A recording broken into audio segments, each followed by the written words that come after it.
आज का विषय क्या है? उपनिषद का परिचय। ठीक है ना। इसमें मेरे को जो लगा कि आने लायक है मैंने वो सब शामिल करने की कोशिश किया है। ठीक है, जो कुछ छूट जाएगा तो उसको भी अपन बाद में जैसे लगेगा कि आपको कि ये नहीं आया है हम उसको भी शामिल कर लेंगे। ठीक है।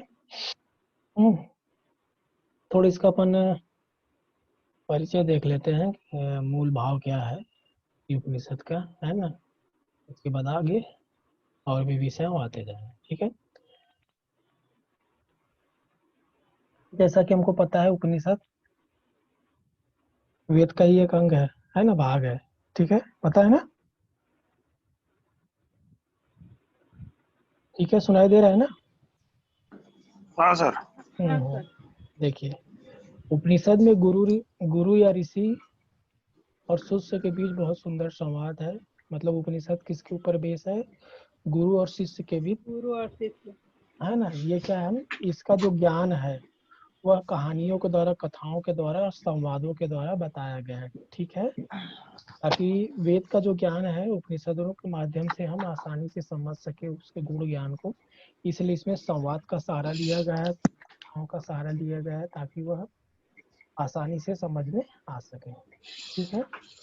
गुरु शिष्य के बीच सुंदर और गुण संवाद है जो पाठक को वेद के मर्म तक पहुंचाता है तथा उसे समझने में सहायक सिद्ध होता है ना। क्या कराता है जो संवाद है, क्या कहता है, जो श्रोता है या पाठक है उसको वेद का जो मर्म है उसको समझने में सहायक सिद्ध होता है। ठीक है। आगे पैरा हम देखते हैं उपनिषद गुरु शिष्य परंपरा का आदर्श उदाहरण। ठीक है, इसमें प्रश्न उत्तर के माध्यम से सृष्टि के गुण रहस्यों का उद्घाटन उपनिषद में क्या किया गया है, सहज ढंग से किया गया है ना। प्रश्नोत्तरी के माध्यम से क्या किया गया, सृष्टि का जो गुण रहस्य है उसको सहज ढंग से बताया गया है। ठीक है, किसमें? उपनिषद में। किसके द्वारा? प्रश्नोत्तरी के माध्यम से। ठीक है। उसके बाद है विभिन्न दृष्टांतों, उदाहरणों, रूपकों, संकेतकों और युक्तियों द्वारा आत्मा, परमात्मा, ब्रह्म आदि का स्पष्टीकरण सफलता से उपनिषद ही कर सकता है ना। इनके बारे में जो अच्छे से जानकारी अगर दे सकता है तो वो कौन देता है? उपनिषद ही देता है। किसके बारे में? आत्मा, परमात्मा, ब्रह्म, है ना। आत्मा, परमात्मा और ब्रह्म के बारे में दृष्टांतों, उदाहरणों, रूपकों, संकेतकों के माध्यम से उपनिषद क्या है, सफलता पूर्वक और सरलता से हमें बताता है। ठीक है, ताकि हम इनके बारे में अच्छे से जान सके। ठीक है। आगे पैरा में है उपनिषद में देवता, दानव, ऋषि, मुनि, पशु, पक्षी, पृथ्वी, प्रकृति, चर अचर सभी को माध्यम बनाकर रोचक और प्रेरणादायक कथाओं की रचना की गई है। ठीक है, देखिए यहाँ पर लिखा हुआ है देवता और दानव, ऋषि, मुनि, पशु, पक्षी, पृथ्वी, प्रकृति, चर अचर को माध्यम बनाया गया है। ठीक है, इसलिए माध्यम बना रोचक और प्रेरणादायक कथाओं की रचना के लिए। ठीक है, ताकि हम उन माध्यमों से कथाओं के द्वारा जो उपनिषद का ज्ञान है उसको हम समझ सके। ठीक है, इन कथाओं की रचना वेदों की व्याख्या के उद्देश्य से की गई है। ठीक है, वेद क्या है, वो मंत्रों में है। ठीक है, उस मंत्र को समझने के लिए उपनिषद क्या किया है, कथाओं के द्वारा उसको उसकी व्याख्या की है। ठीक है, उसके जो ज्ञान है, जो बातें वेदों की जटिलता, जो बातें वेदों में जटिलता से कही गई है उन्हें उपनिषदों ने सरल ढंग से समझाया है।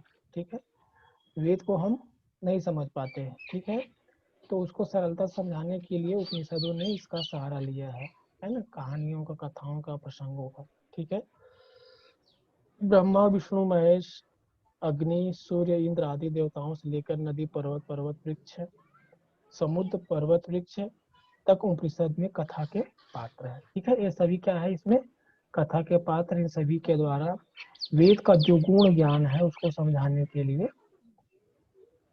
उपनिषदों में कथाओं का प्रयोग किया गया है। ठीक है, इसमें कुछ कथाएं जब हम उपनिषद के भाग में आएंगे, यूनिट में आएंगे, तो हमको पता चलेगा कौन से कथा किस उपनिषद के अंतर्गत आती है। एक है रवि की कथा, कार्तिवीर्य की कथा है, नचिकेता की कथा है, उद्दालक की कथा है, श्वेत केतु की कथा है, सत्यकाम जाबाल की कथा है। ठीक है, इसमें से नचिकेता, उद्दालक, श्वेत केतु और सत्यकाम मुख्य है। ठीक है, ये पूरा एकदम बड़ा अच्छा से उन्होंने कहानियों के द्वारा जो ब्रह्म विद्या है उसको अच्छे से समझाया है गुरु शिष्य के संवाद के द्वारा, है ना। इन्होंने उन महर्षियों से, गुरुओं से, अपने गुरुओं से उस ईश्वर के बारे में प्रश्न किया है, फिर उन महागुरुओं ने उसको कथा के माध्यम से बड़े अच्छे से समझाया है। ठीक है, ये मुख्य कथाएं हैं, तो इसको भी आप नोट कर लें। कभी कभी ये पूछ देता है कि नचिकेता का संवाद किस में आता है, वो दालक की जो कथा है वो किस उपनिषद में आती है, श्वेत केतु कथा किस उपनिषद में आती है, सत्यकाम, ऐसा कभी कभी पूछता है।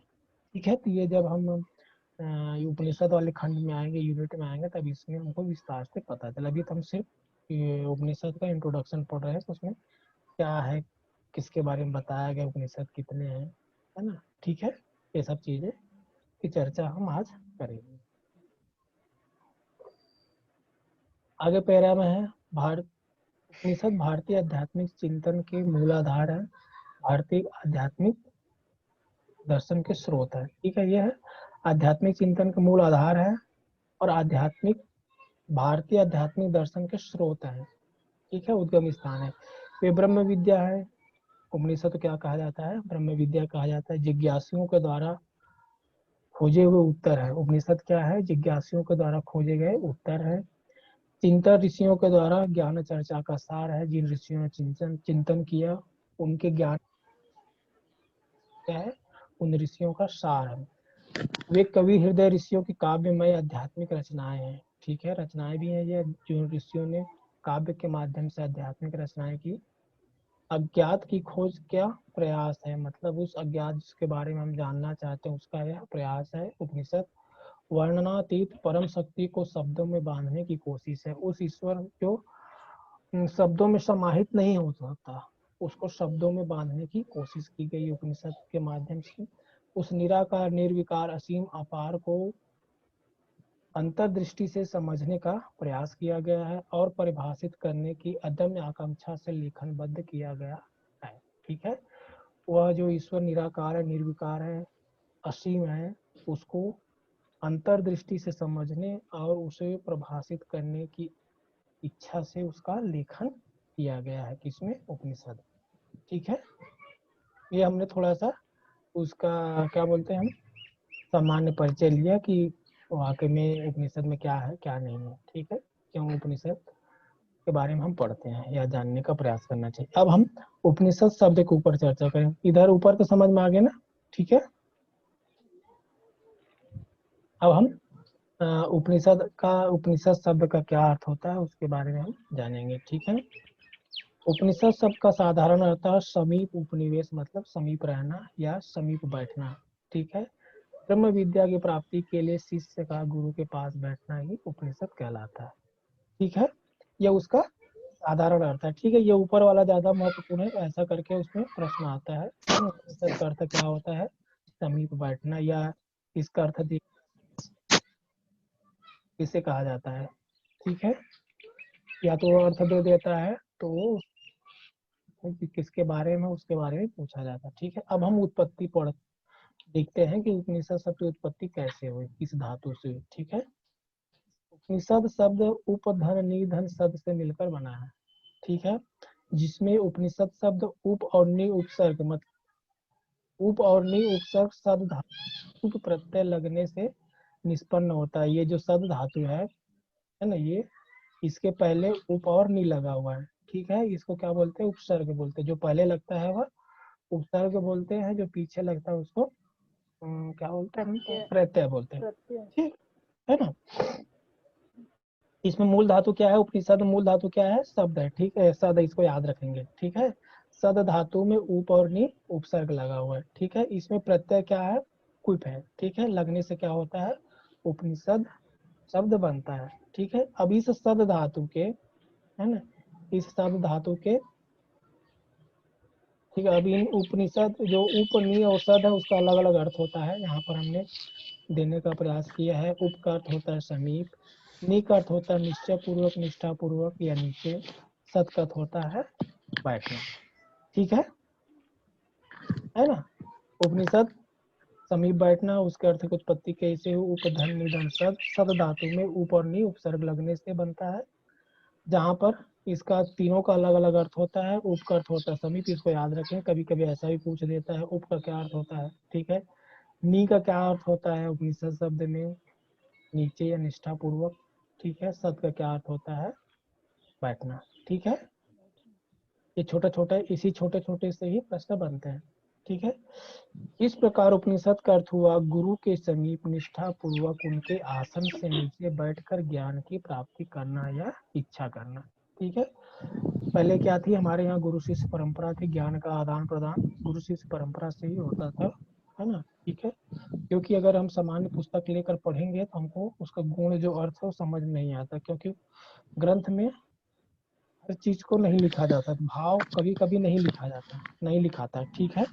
उस भाव को क्या है, गुरु अपने हिसाब से अनुभव को बताता है। ठीक है। भाव को समझ के। ठीक है। अब अनुभव के द्वारा, तो यहाँ पर इसीलिए गुरु के समीप, तो शिष्य क्या कहता है, करता है संविधा लेकर गुरु के पास जाता है, ज्ञान की अभिलाषा लेकर उनसे निवेदन करता है। उनका जो आसन रहता है शिष्य के आसन से ऊंचा रहता है, तो उनके आसन के नीचे वह बैठता है। ठीक है। एक परंपरा है, एक मर्यादा है। ज्ञान की प्राप्ति करता है ना, या ज्ञान प्राप्ति का उनसे निवेदन करता है। ठीक है।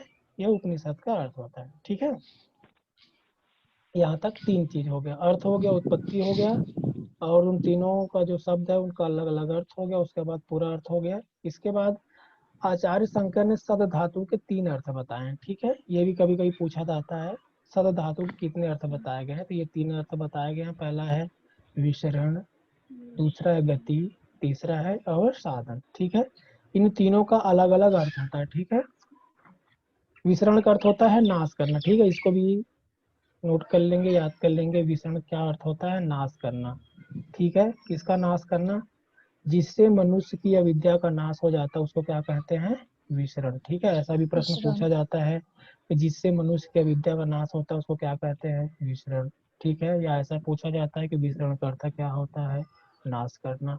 या ऐसा पूछा जाता है नाश किसका अर्थ है, तो किसका अर्थ है, विसरण। ठीक है। विश्राम। इसी एक लाइन में तीन प्रश्न बन जाते हैं। ठीक है, पूछने के लिए है ना, वो पूछने वाले का कैसे पूछेगा। ठीक है। दूसरा बात है गति। गति का अर्थ होता है पाना या जानना। ठीक है।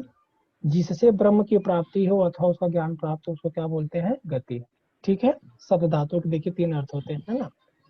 गति, गति का अर्थ होता है पाना या जानना, जिससे ब्रह्म की प्राप्ति हो या उसका ज्ञान प्राप्त उसको क्या बोलते हैं, गति बोलते हैं। ठीक है। इसमें भी इसी प्रश्न बनेगा, गति का अर्थ क्या होता है, पाना या जानना, या ऐसा भी पूछा जाता है जानना या पाना किसका अर्थ होता है, गति का। जिससे ब्रह्म की प्राप्ति होती है या उसका ज्ञान प्राप्त होता है उसको क्या बोलते हैं, गति। ठीक है। तीन प्रश्न इसमें से बन जाता है। अब आते हैं अवसाधन। ठीक है। इसका अर्थ होता है शिथिल करना, अर्थात जिससे मनुष्य के दुख शिथिल या निष्क्रिय हो जाते हैं उसको क्या बोलते हैं, अवसाधन। इससे भी तीन प्रश्न बनेगा। अवसाधन का अर्थ क्या होता है, शिथिल करना। शिथिल करना किसका अर्थ है, अवसाधन। जिससे मनुष्य के दुख शिथिल हो जाते हैं उसे क्या कहते हैं, ठीक है, अवसाधन। ठीक है। ये किसने कहा है, आचार्य शंकर ने। इसको भी याद रख लेना। आचार्य शंकर ने शब्द धातु के कितने अर्थ बताए हैं, वो भी ऐसा भी पूछा जा सकता है। ये तीनों याद रखें। ठीक है। अब इन तीनों धातुओं के कारण आचार्य शंकर के साथ आचार्य शंकर ने परिभाषा उसके बारे में बताया है कि उपनिषद क्या है। यहाँ पर वो कहते हैं कि उपनिषद विद्या वह विद्या है जिससे मनुष्य की अविद्या का नाश होता है, नाश ब्रह्म होता की है, प्राप्ति होती है और दुखों का निवारण या निष्क्रिय हो निष्क्रिय जाता है। होता है। ठीक है। उसको फिर यहाँ पर और आगे भगवान शंकर इन तीनों को एक ही साथ समन्वित कर अर्थ लेते हैं। तो यहाँ पर बोलते हैं कि उपनिषद को ब्रह्म विद्या का वाचक माना गया है। ठीक है। अब यहाँ पर वो एक ही शब्द में बोल देते हैं उपनिषद क्या है, ब्रह्म विद्या का वाचक है। तो ये भी शब्द याद रखेंगे कि उपनिषद क्या है, ब्रह्म विद्या का वाचक है, जिससे मनुष्य मृत्यु जन्म से छूट जाता है, जिसे जानकर। ठीक है। किसे जानकर, ब्रह्म को जानकर मनुष्य क्या करता है, मृत्यु से छूट जाता है। ठीक है। इसके बाद है ना, तो ये भी पूछा जा सकता है कि आदि शंकराचार्य ने उपनिषदों जो सद धातु का तीनों का समन्वित अर्थ लेकर क्या कहा है। ठीक है। तो उन्होंने क्या कहा है, ब्रह्म विद्या का वाचक कहा है किसको, उपनिषद को। ठीक है। तो क्या होगा, जिसे जानकर मनुष्य मृत्यु से उठ जाता है, क्योंकि मनुष्य जीवन का एक ही उद्देश्य है, मृत्यु से पार पाना। ठीक है, आ गया ना यहाँ तक। अब हम आगे बढ़ते, ये तो हो गया हमारा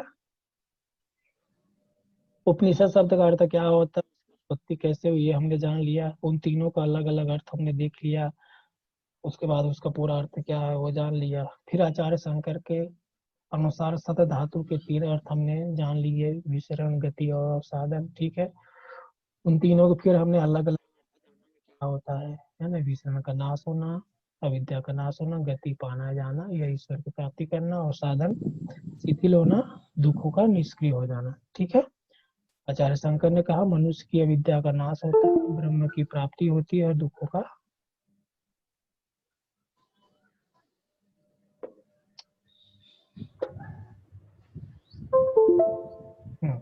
दुख क्या होते हैं, निष्क्रिय हो जाते हैं।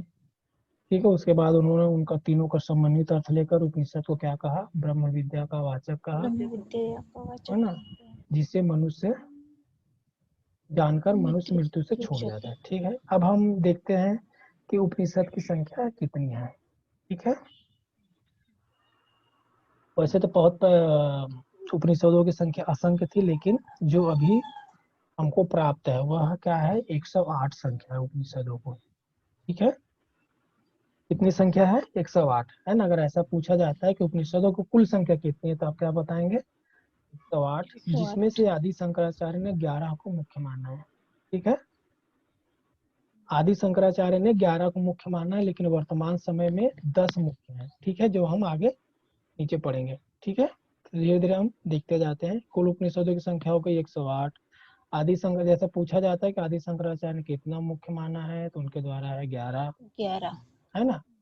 अब हम देखते हैं कि प्रत्येक वेद से ये जो 11 उपनिषद है वो किस किस वेद के अंतर्गत आते हैं। ठीक है, इसमें से प्रश्न बनता है। ठीक है, हम लोग जब पढ़ते थे, जब मैं दिला रहा था तो उसमें ये प्रश्न आया था इसमें से। है, तो इसको आप कैसे भी करके याद रख लेंगे, है ना। ऋग्वेद के अंतर्गत कौन सा उपनिषद आता है, ऐतरेय उपनिषद आता है। ठीक है,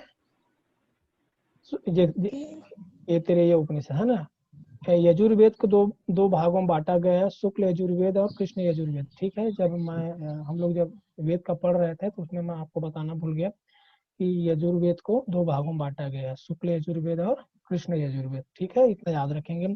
शुक्ल यजुर्वेद के अंतर्गत कौन कौन से उपनिषद आते हैं, ईशावास्य उपनिषद और बृहदारण्यक उपनिषद। यहाँ पर उसका छोटा सा नाम दिया हुआ, ठीक है, ईश उपनिषद, है ना। इसका पूरा नाम क्या होता है, ईशावास्य उपनिषद। ठीक है, नीचे ये भी आपको दिख जाएगा। बृहदारण्यक उपनिषद, है ना, सबसे बड़ा उपनिषद। इसको एक लाइन में आप नोट कर लेंगे अगर आप लिख रहे हैं तो। बृहदारण्यक उपनिषद सबसे बड़ा उपनिषद है। ठीक है, मैं उसको नोट करना भूल गया हूँ, अभी याद आया तो आपको बता दे रहा हूँ। ठीक है, और सबसे छोटा ईसा यही उपनिषद है। ठीक है, इसमें 20 मंत्र है लगभग। ठीक है, तो इसको भी आप नोट कर लेंगे। अगर सबसे छोटा उपनिषद पूछा जाता है तो ईशावास्य उपनिषद है सबसे बड़ा, बृहदारण्यक उपनिषद। ठीक है, एक इसके अंतर्गत है शुक्ल यजुर्वेद। ठीक है ना, यजुर्वेद के दो भाग हैं, शुक्ल यजुर्वेद और कृष्ण यजुर्वेद, है ना। अब हम नीचे देखते हैं, कृष्ण यजुर्वेद के अंतर्गत 3 उपनिषद आते हैं, कठोपनिषद, तैतरीय उपनिषद, श्वेताश्वर उपनिषद। ठीक है, कठोपनिषद, यहाँ पर सिर्फ एक उसका पहला अक्षर ही लिखा हुआ है, कठ उपनिषद, तैतरीय उपनिषद, श्वेताश्वर उपनिषद। ठीक है, इसमें 3 उपनिषद आते हैं। हम सामवेद में 2 उपनिषद आता है, केन और छांदोग्य उपनिषद। ठीक है, छांदोग्य उपनिषद दूसरा सबसे बड़ा उपनिषद है, इसको भी आप नोट कर लेंगे कि दूसरा सबसे बड़ा उपनिषद कौन सा है, छांदोग्य उपनिषद। ठीक है, पहला सबसे पहला बड़ा उपनिषद है बृहदारण्यक उपनिषद, ये ऊपर लिखा हुआ है शुक्ल यजुर्वेद में, है ना, ये वाला। ठीक है, इसको आप नोट कर लेंगे क्योंकि मैं नीचे लिखना भूल गया हूँ, मेरे को अभी याद आया तो आपको बता दे रहा हूँ, है ना। कभी कभी चीजें क्या रहती हैं कि लिखते रहेंगे तो याद नहीं रहते, जब हम उसके बारे में चर्चा करते हैं तो याद आ जाता है। ठीक है, तो ये सबसे बड़ा बृहदारण्यक, दूसरा सबसे बड़ा छांदोग्य उपनिषद। ठीक है, सबसे छोटा ईसा उपनिषद है। सामवेद में केन और छांदोग्य उपनिषद आते हैं। ठीक है, अब अथर्ववेद में 3 उपनिषद आते हैं, प्रश्न उपनिषद, मुंडक उपनिषद और मांडुक्य उपनिषद। ठीक है, तो इसको तो आप लोग याद कर ही लेना, क्योंकि ये ये थोड़ा सा कठिन है, तो इसमें से आने की संभावनाएं रहती है ना। ठीक है, क्योंकि विद्यार्थी क्या है, इसको याद नहीं रखता, क्योंकि कौन याद रखे, ऋग्वेद में इतने हैं, है ना, कौन सा उपनिषद आया है। ठीक है, 10 उपनिषद वो याद रख लेता है सीरियल वाइज, है ना। ठीक है, ये हो गए 108 हो गए। आदि शंकराचार्य ने 11 को मुख्य माना है। ठीक है, और इन्हीं 11 पर आदि शंकराचार्य ने अपना भाष्य लिखा हुआ है। ठीक है, उनका भाष्य मतलब सरलीकरण करना, ठीक है, व्याख्या करना, है ना। पूछा जाता अगर पूछा जाता है कि आदि शंकराचार्य ने इसके ऊपर भाष्य किया हुआ है कितने उपनिषद के ऊपर, तो 11 उपनिषद। ठीक है, ये जो है ना, ये 11 उपनिषद आपको याद रखना है। कभी कभी ऐसा भी पूछ दिया जाता है कि शंकराचार्य ने जिन उपनिषद का भाष्य किया है वो कौन सा उपनिषद है या नहीं है, ऐसा भी पूछा जाता है। ठीक है, तो ये 10 याद रहेगा, 11 याद रहेगा, तो इसके बाद जो भी उपनिषद का नाम आएगा वो नहीं रहेगा। ठीक है, अब वर्तमान में 10 उपनिषद की मान्यता है। ठीक है, आदि शंकराचार्य ने 11 माना है, लेकिन वर्तमान में जो हमारे सिलेबस में है वो 10 मुख्य उपनिषद के बारे में सिलेबस बना हुआ है। ठीक है, उसमें है ईशावास्य उपनिषद, यहाँ पर मैंने लिख दिया, केनो उपनिषद, कठोपनिषद, प्रश्नोपनिषद, ऐतरेयोपनिषद, तैत्तिरीयोपनिषद, मुंडकोपनिषद, मांडुक्योपनिषद, छांदोग्य उपनिषद और बृहदारण्यक उपनिषद। श्वेताश्वर उपनिषद, कभी कभी ऐसा भी पूछा जाता है श्वेताश्वर उपनिषद में मतलब 10 उपनिषदों में कौन सा उपनिषद शामिल नहीं है। ठीक है, ये श्वेताश्वर उपनिषद तो शामिल नहीं है ना, और इसको लेकर आचार्य शंकर ने 11वां को शामिल किया मुख्य उपनिषद में, लेकिन वर्तमान समय में सिर्फ 10 को ही मुख्य माना जाता है। ठीक है, श्वेताश्वर के अलावा भी और भी उपनिषदों के नाम आ सकते हैं। ठीक है, तो कम से कम 11 उपनिषद अगर आप नाम याद रखेंगे तो बाकी जो उपनिषद आएंगे वो 10 उपनिषद में नहीं है। ठीक है, इतना याद रखेंगे, क्योंकि इससे भी कभी कभी प्रश्न बन जाता है। ठीक है, हमने क्या जाना, कुल उपनिषदों की संख्या कितनी है। आचार्य शंकर ने 11 को मुख्य माना है। किस वेद से कौन सा ग्रंथ निकला है वो हमने देख लिया, है ना। आचार्य शंकर ने उन्हीं 11 उपनिषदों के ऊपर अपना भाष्य लिखा हुआ है। अगर आपको विस्तार से पढ़ना है तो आप इन 10 का शायद ये गीता प्रेस से मिल जाएगा, है ना। अगर विस्तार से भाष्य पढ़ना है तो, भाष्य नहीं पढ़ना है तो गीता प्रेस से वैसे भी ईसादी 9 उपनिषद मिलता है जो सरल भाषा में समझाया है ना। चलिए अब आगे हम देखते हैं कि उपनिषद के विषय वस्तु क्या है, कि उपनिषद में किसके बारे में चर्चा की है। अब ऊपर भी हमने थोड़ा सा देखा है, अभी थोड़ा सा विस्तार से देख लेते हैं कि और क्या क्या बताया गया। ठीक है, जैसे भी पता है कि उपनिषद मुख्य रूप से आत्मविद्या के बारे में बताया गया है। इसके अंतर्गत ब्रह्म और आत्मा का स्वरूप, उसकी प्राप्ति के साधन और उसकी आवश्यकता की समीक्षा की गई है। ठीक है, आत्मविद्या के बारे में बताया गया है। इसके अंतर्गत क्या क्या आता है, आत्मविद्या के अंदर ब्रह्म और आत्मा का स्वरूप क्या है, उसकी प्राप्ति के कौन कौन से साधन है और उसकी आवश्यकता क्यों है, इसके बारे में बताया गया। ठीक है, आत्मज्ञानी का स्वरूप क्या है, मोक्ष का स्वरूप क्या है, आदि के विषयों के साथ साथ विद्या अविद्या, श्रेय प्रेयस, श्रेयस प्रेयस, गुरुओं के बारे में, आचार्यों के बारे में, तत्संबंधी विषयों पर भी भरपूर चिंतन उपनिषद में प्राप्त होता है। ठीक है, वैदिक ग्रंथों में जो दार्शनिक और आध्यात्मिक चिंतन यत्र तत्र दिखाई देता है वही परिपक्व रूप में उपनिषदों में प्राप्त होता है। ठीक है, जितने भी वैदिक ग्रंथ हैं उसका दार्शनिक और आध्यात्मिक चिंतन जो वहाँ दिखाई देता है उसका परिपक्व मतलब जो सार है वह हमें कहाँ प्राप्त होता है, उपनिषदों में। ठीक है, उपनिषद में सर्वत्र समन्वय की भावना है। ठीक है, उन्होंने किसी एक पक्ष को ग्रहण नहीं किया है, समन्वय स्थापित किया है, दोनों पक्षों में जो ग्राह उसे लेने चाहिए, है ना। उपनिषद का मत है कि समन्वय के साथ दोनों में जो ग्राह्य है जिसको ग्रहण किया जा सके उसको ले लेना चाहिए। ठीक है, इसी दृष्टि से ज्ञान मार्ग, कर्म मार्ग, विद्या और विद्या में समन्वय का उपदेश किया है उन्होंने। ठीक है, उपनिषद एकात्मवाद का प्रबल समर्थक, ये भी याद रख लेंगे, कभी कभी ऐसा भी प्रश्न आता है ना। इसका समर्थक उपनिषद एकात्मवाद का। ठीक है, उपनिषद ब्रह्म विद्या के बारे में जानकारी देता है, इसको भी नोट डाउन कर लेंगे। ऐसा कहा जाता है कि इस विद्या के अभ्यास से मुमुक्षु की अविद्या नष्ट हो जाती है। ठीक है, इसको अपन क्या कहते हैं, विसरण, जो अपन पहले देख चुके हैं। ब्रह्म विद्या की प्राप्ति करा देती है, जिसको गति बोला है, सारा धातु के ही बारे में बता रहा है, जिससे मनुष्य के गर्भावास आदि संसारिक दुख सर्वथा शिथिल हो जाते हैं, और साधन जिससे कहते हैं। ठीक है, फलतः उपनिषद वे तत्व प्रतिपादन ग्रंथ माने जाते हैं जिनके अभ्यास से मनुष्य को ब्रह्म या परमात्मा का साक्षात्कार होता है। ठीक है, अंत में निष्कर्ष निकाला है कि उपनिषद ग्रंथ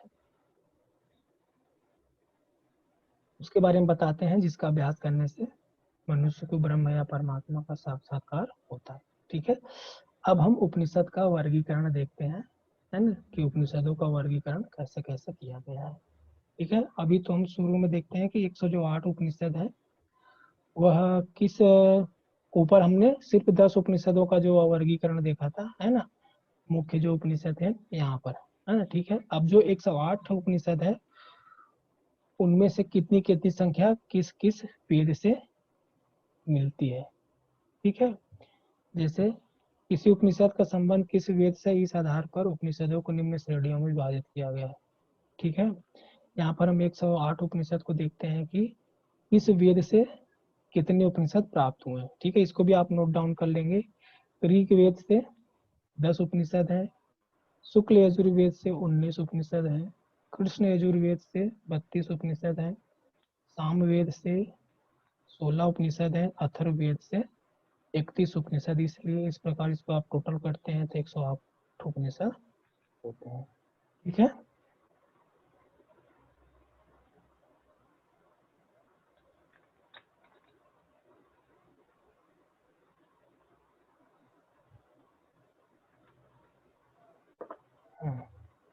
अब नीचे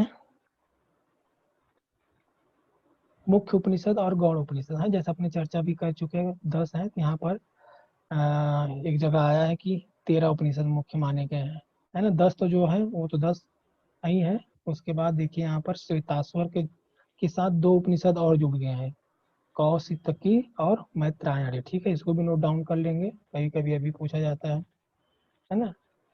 ठीक है, कौशितकी और मैत्रायणी, बाकी ये 10 सेम है जो ऊपर हमने पढ़ा है। श्वेताश्वर जैसे मैंने लास्ट में लिखा था, उसके बाद ये 2 उपनिषद और जुड़ते हैं। ठीक है, अगर 13 उपनिषद आता है तो ये तीनों उसमें नहीं है। ठीक है ना। अब आते हैं प्रतिपाद्य विषय के अनुसार।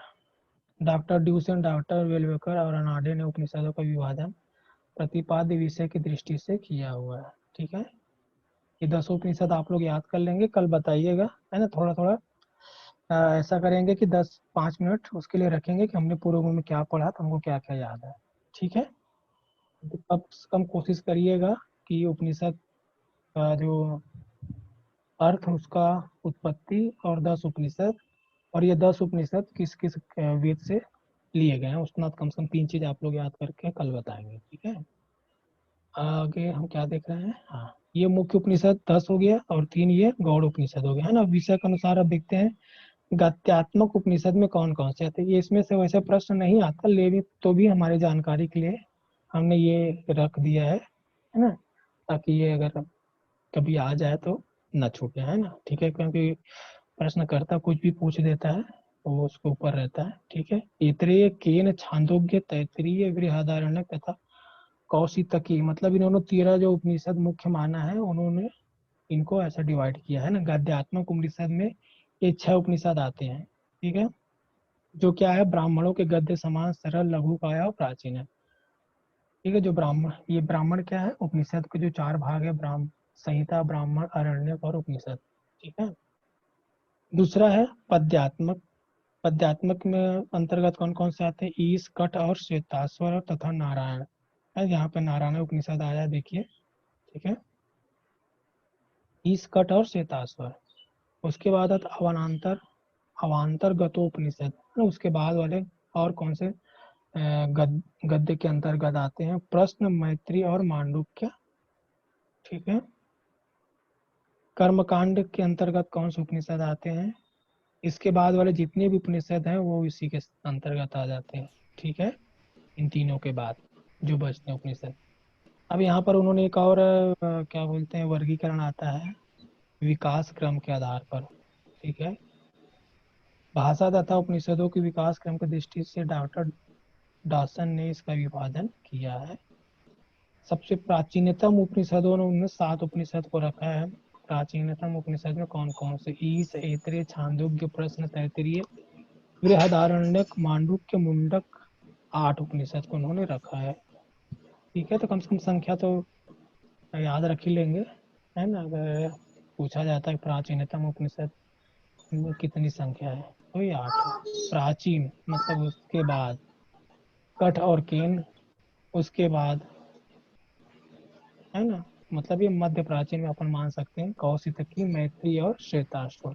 ठीक है, उसके बाद वाला जो उपनिषद आता है। ठीक है, ये हमारा उपनिषद की जो जानकारी हमको चाहिए थी, लगभग मैंने कोशिश किया है कि इस कवर करने का, है ना, ज़्यादा से ज़्यादा।